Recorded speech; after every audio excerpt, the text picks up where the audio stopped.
La semaine dernière, la réunion sur les entreprises privées a attiré l'attention de toute la Chine, peut-être aussi l'attention du public étranger. Entre nous, les médias occidentaux ont encore sorti leurs vieilles lunettes déformantes.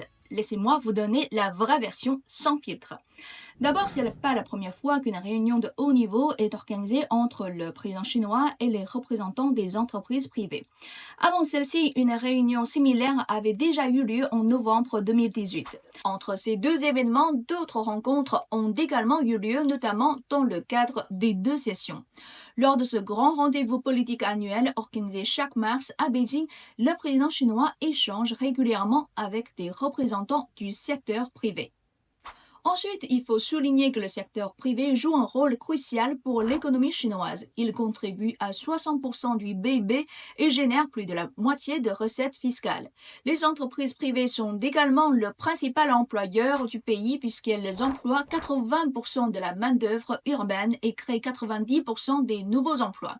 Leur importance est donc indéniable. Alors, quelles entreprises chinoises étaient présentes dans la salle de réunion la semaine dernière ? Par rapport à la réunion du même format il y a 7 ans, le monde a profondément évolué, tout comme la Chine. Cela se reflète dans la liste des entreprises invitées. Cette année, on a vu les PDG de Huawei, d'Alibaba, de Xiaomi, d'Unitree et de DeepSeek. Ces entreprises sont aujourd'hui les figures de proue de la tech chinoise, une industrie de plus en plus reconnue à l'échelle mondiale. Dans le passé, on avait tendance à penser que l'innovation et la recherche scientifique en Chine étaient principalement portées par les entreprises publiques. Dotées de ressources importantes, elles pouvaient en effet se permettre des investissements à long terme.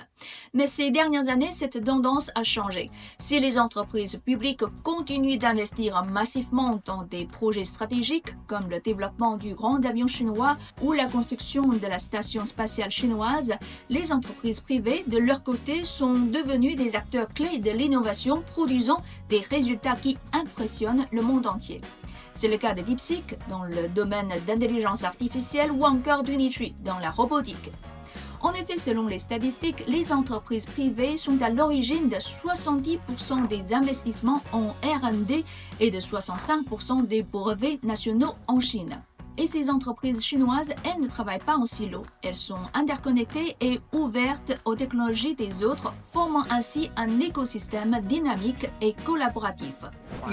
Nous développons nos propres technologies, mais gardons grand ouvert les portes à toute collaboration. Nos fermes utilisent des robots d'Unitree pour un élevage plus efficace. Comment un empire agroalimentaire et un pionnier de la robotique se trouve-t-il alliés? La réponse se niche dans la transformation numérique des fermes. Des robots désinfectent les étables, des IA optimisent l'alimentation. Et en retour, ces défis concrets accélèrent l'évolution technologique des robots. Nous sommes très positifs pour les coopérations, mais le personnel nous manque.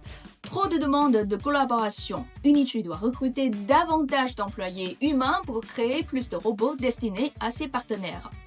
Donc ce n'est plus la loi de la jungle, mais une symphonie d'expertise.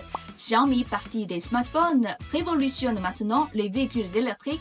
Unitree, nourri par les défis industriels, redéfinit la robotique mondiale. Chaque percée est un fruit de cet écosystème caractérisé par 3 éléments clés. D'abord, un marché d'1,4 milliard de consommateurs offrant un laboratoire géant. Ensuite, des chaînes industrielles intégrées permettant une fertilisation croisée. Troisièmement, des scénarios d'application illimités constituant un banc d'essai grandeur nature pour les pionniers. L'époque de la compétition est freinée, du chacun pour soi est révolue. La voie vers le futur, c'est sûrement celle en mode gagnant-gagnant. Ce qui se passe dans le secteur privé en Chine est un bel exemple de ce mode gagnant-gagnant. C'est la clé du succès de ces entreprises chinoises et c'est ce que la Chine préconise dans un monde menacé par les divisions.